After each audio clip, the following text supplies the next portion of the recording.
بہلول دانا رحمۃ اللہ علیہ تشریف فرما تھے ایک مقام پہ، امام غزالی نے لکھا ہے، تو ہارون رشید حج کر کے آیا،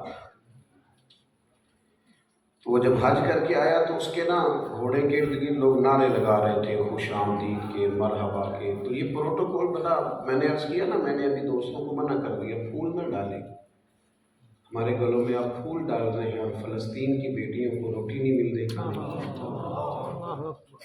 ہم مسلمان تو جسم کی طرح ہوتا ہے نا، اور ہمارا حال یہ ہے کہ ایک بیان دینے کے بعد وہ قلبی کیفیت ہماری نظر نہیں آتی، وہ دکھ کے رشتے۔ ایک دوست مجھے ویڈیوز بھیج رہے تھے، میں نے انہیں منع کر دیا، میں کہ یار تو پتہ نہیں کیوں طاقت لینا ہے، تو دیکھیں ہی نہیں جانتے۔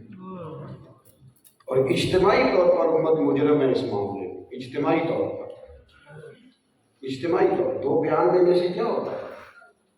کوئی عمل آپ اپنی قسم کرسی کا عالم دیکھیں، کہاں ہیں انسانی حقوق کی تنظیمیں اور کہاں ہیں وہ لوگ جو کہتے ہیں اقوام متحدہ مسئلہ حل کرائے گا؟ مسئلے ان لوگوں کے حل کرائے جاتے ہیں جن میں کوئی دم خم ہوتا ہے، وہ یہ لوگ مسئلے حل کرائیں گے جو اتنی بھی وہ کہہ رہے ہیں باقی ساری باتیں تو ایک طرف رہی، ہم امداد نہیں پہنچنے دیں گے، دوائیاں نہیں جانے دیں گے، اتنی بھی کوئی مظلوم ہوتی ہے قوم، اتنی بھی اقبال نے کہا تھا ہے جرم ضعیفی کی سزا مرگ مفاجات، یہ تمہارے کمزور ہونے کی تمہیں سزا ملتی ہے، یہ تمہیں ملے گی، اس لیے کہ جب مطمع نظر روٹی روزی پیسہ ہو جائے نا، مذہبی اسٹیجوں پر بھی جب تقریریں بکے، نعتیں بکے، تلاوتیں بکے، اور جب ہر چیز مطمع نظر صرف پیسہ ہو جائے، تو پھر میرے بھائی کیسے طاقت ایمان کی پیدا ہو؟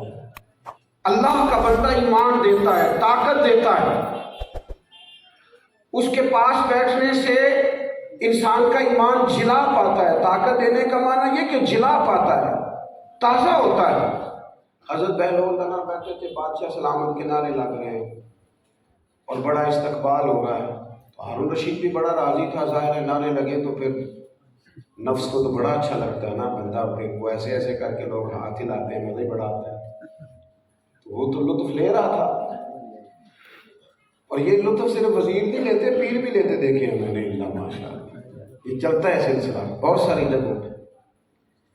تو وہ ہارون رشید جب یہ مزے لے رہا تھا نا، تو حضرت بہلول دانا ایک ٹیلے پہ بیٹھے تھے اور اس کی یہ حالت دیکھ کے ہنس رہے تھے، مسکرا رہے تھے۔ اللہ کا بندہ وفادار دار بڑا ہوتا ہے۔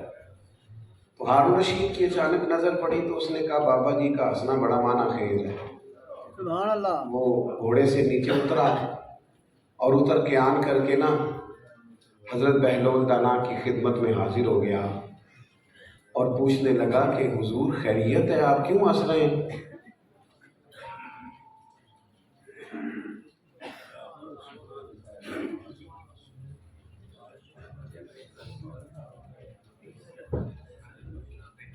سید صاحب کو راستہ دیں، شاہ صاحب تشریف لے کے تھا،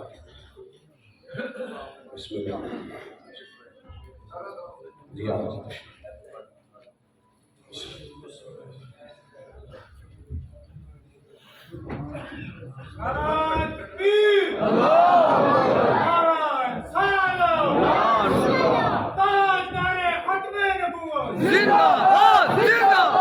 اللہ جزاک سنے جی، دو ایک باتیں کرنی آپ توجہ فرمائیے گا۔ تو ہارون رشید آ کے نا، اب کیا ہوا جی؟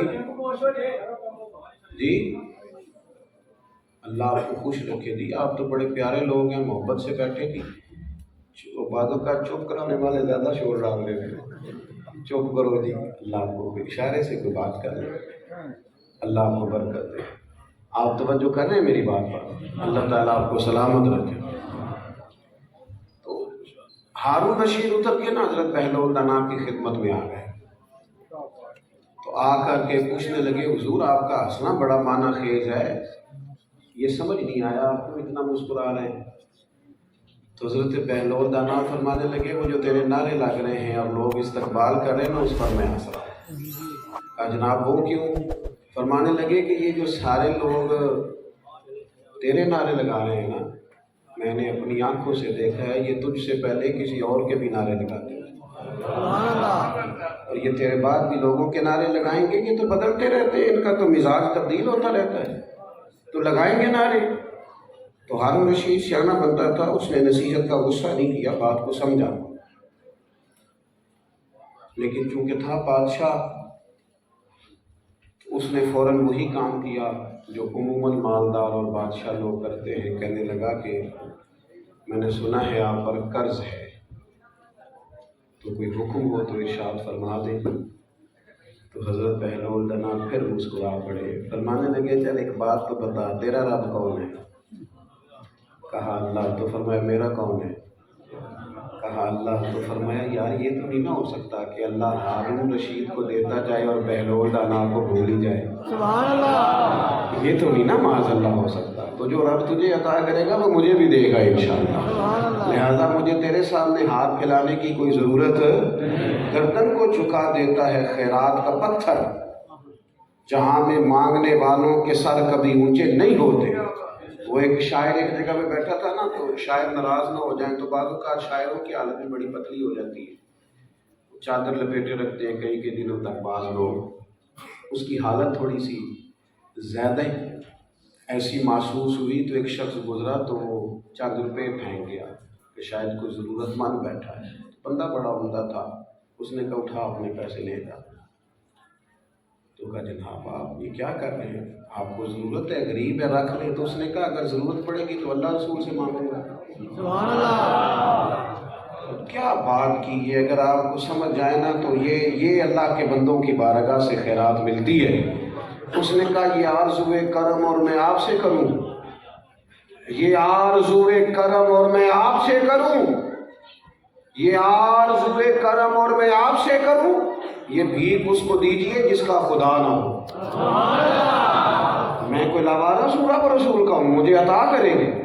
اللہ کے بندے ایمان کی لذت سے آشنا کرتے، ان کے پاس بیٹھنے سے انسان کا ایمان مضبوط ہوتا ہے، اللہ کی ذات پر بھروسہ مضبوط ہوتا ہے، امیدیں رب رسول سے وابستہ ہوتی ہیں۔ اور دوسری اللہ کے بندے کی تعریف قرآن نے یہ بیان کی کہ وَقَانُوا يَتَّقُونَ، وہ پرہیزگار ہوتے ہیں۔